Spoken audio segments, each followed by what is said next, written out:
High students, நம்ம பார்க்க போகிறது 10th மேத்ஸ் எக்ஸாம்பிள் 8.23. எடுத்துக்காட்டு 8.23. ஒரு பகடை உருட்டப்படும் போது அதே நேரத்தில் ஒரு நாணயமும் சுண்டப்படுகிறது. பகடையில் ஒற்றைப்படை எண் கிடைப்பதற்கும் நாணயத்தில் தலை கிடைப்பதற்குமான நிகழ்தகவை காண்க. A die is rolled and a coin is tossed simultaneously.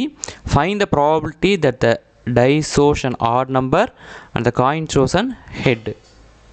So இப்போ என்ன பண்ண போகிறோம்னா, அவுட்கம்ஸ் பொறுத்த வரைக்கும் ஒரு ட்ரீ டயக்ராம் மாதிரி போட்டுக்கலாம். ஃபஸ்ட்டு டையில் எத்தனை பாசிபிலிட்டிஸ் இருக்குது? 1 2 3 4 5 6. இது வந்து பகடை.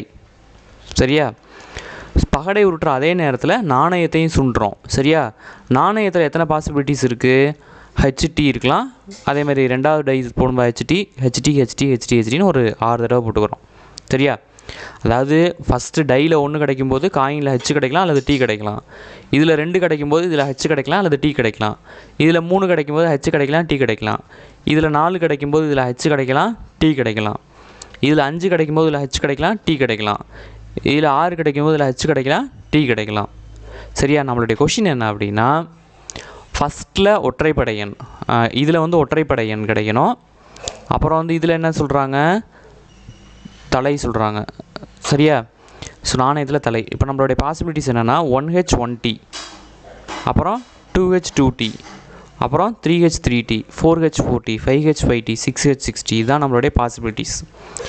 ஸோ அப்போ மொத்தம் எத்தனை இருக்குது? 1 2 3 4 5 6 7 8 9 10 11 12. என்ஆஃப்எஸ் எவ்வளோ வந்திருக்கு? 12 வந்திருக்கு.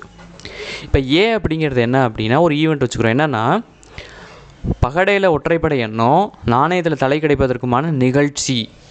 Let A be the event getting odd number on die and head on the coin அப்படின்னு வச்சுக்கிறோம். சரியா? இந்த காயினில் பார்த்தீங்கன்னா எதெல்லாம் ஆட் நம்பரு? 1, இது, அப்புறம் 3, அப்புறம் 5. இதெல்லாம் தான் ஆட் நம்பர் டையில். காயினில் ஹெட்டு மட்டும் சொல்கிறாங்க. அப்போ H H H.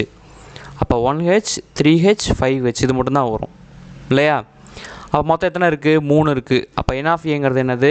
3. So P of A கண்டுபிடிக்க ஃபார்முலா என்ன? N of A divided by N of S. N of A என்ன போட்டோம்? 3 போட்டோம். N of S வந்து 12.